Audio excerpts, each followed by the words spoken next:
So this is going to be my behind the scenes for Halloween 2022.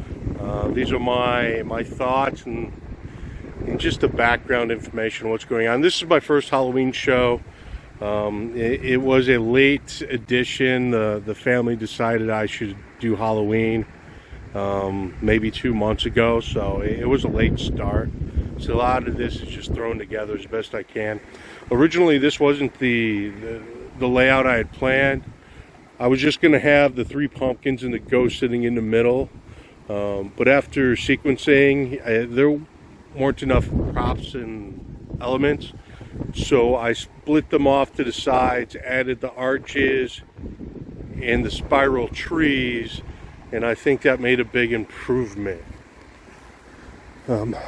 All my pumpkins are mounted on 1/2-inch PVC. I use Inspired Lights mounting. I use this to also reinforce. They are just sitting on rebar. One of the things I did while trying to reinforce the slit on the prop, I 3D printed some additional reinforcement for the front to keep the zip ties from biting through the Coro too much. I think that worked out really well. I tried to color match as best I can. Can't really tell. I think it worked out really well. And it's very windy today. And this is the first time I've had issues with my props. And this prop is leaning back. And it's the last day. If you can see, I was in a rush. And where the spaces were too large, I skipped over. I made some errors in punching, but I decided I'd just go with what I have and fix that for next year. As you can see on the ghost, I color matched the white for the front so it would be less noticeable. And again,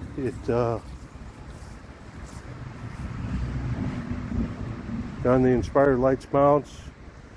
And for the mounts, what I did is I flipped them over, inverted them, and just made some mounting plates to reinforce the back. That was the original plan that I was going to go with. It worked out very well. I think it worked out very well. I'm adding new spiral trees. So this is one of my new ones. These are my strip arches. I have 2 for Christmas. There'll be more. And here are some cords, and we'll get into that in a moment. This is an arch from last year, or not an arch, but a spiral tree from last year. And it was white, so I painted them kind of green so they didn't stand out too much. And all I did is I have an Inspired Lights mount for the top. Stuck it on some EMT and just on a piece of rebar. I was in a hurry, so I called it a day. So that's the front lawn. Now my garage, it's the first time I've ever put props on my garage. And I think it worked out really well. I have 3 runs from my controller. The first run is for doing the door outline. And the door outline are, I think these are from Boscoio. A friend of mine gave these to me. But they're mounted on 1/2-inch PVC, and I had 3D printed some clips, and that's how they're held up all across everywhere. Now on the top, it's kind of interesting because, let me back up a little bit so we can get everything. There are 2 controller ports that control everything. There's one port that controls the right side and one port that controls the left side. Overall, I like this, but because the controller is so far away, this little bat at the end of all the runs flickers. And I don't know if you'll be able to see them flicker in the test mode, but it's not too bad, but it's definitely at the limit. And these are hung up with, I'll give you an example, these are hung up on bungee balls. and they're just connected around some back of the pixels, and that's what I used to put them up. They worked out very well, even with our winds we can get here. They, as you can see, it's pretty windy. They worked out very well.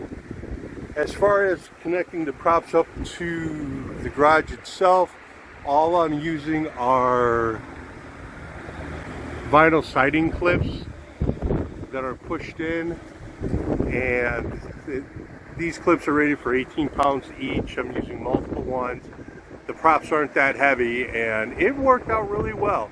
I went with the bungee balls because I wanted to give them a little flexibility and stretch.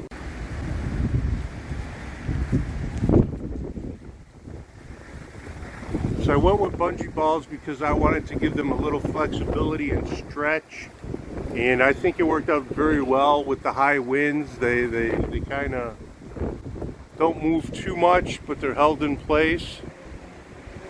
This is where a lot of the cables run. They run along the bottom of the siding. They'll come around here, and then they'll go down behind my bushes.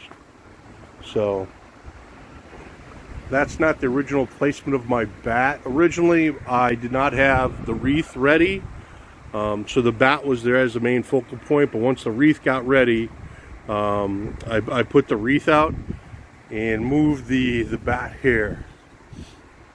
And looking at the back of them, we can see that, again, they're just kind of, the bungee balls are wrapped around the pixels, and they're just connected up there. They give a little sway and bounce, and I've not found it to be anything, not a problem so far. Next year, what I do plan to do is put some cord relief. Again, I was in a hurry this year and I just wanted to get things up.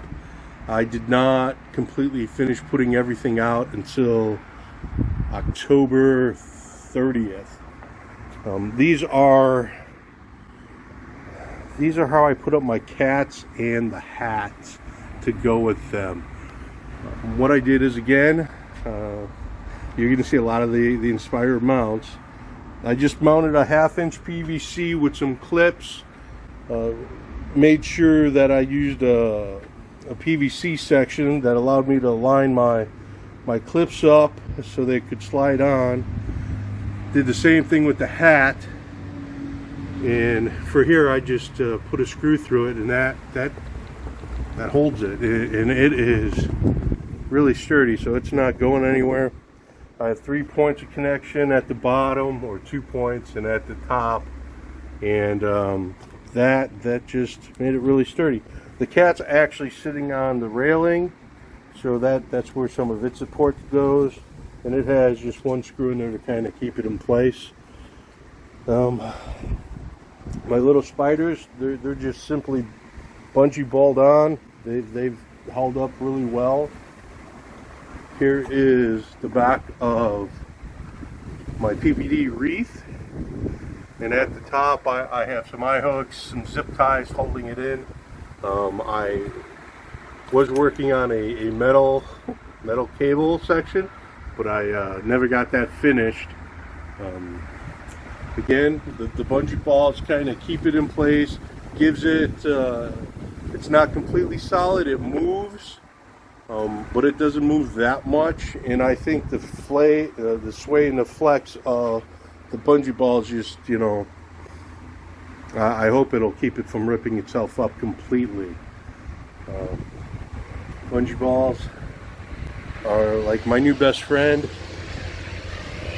My other spider, and again, you know, I'm fairly symmetrical, so I like symmetrical things, so I try to do things that way. So again, you know, it's not too bad. The light strips on the front, they're simply connected with eye hooks. They're all the same length for all of them. They run eye hooks down. They're not really connected. I kind of just twist them. There's an eye hook at the bottom. Let's see if I can get through here. There's an eye hook at the bottom.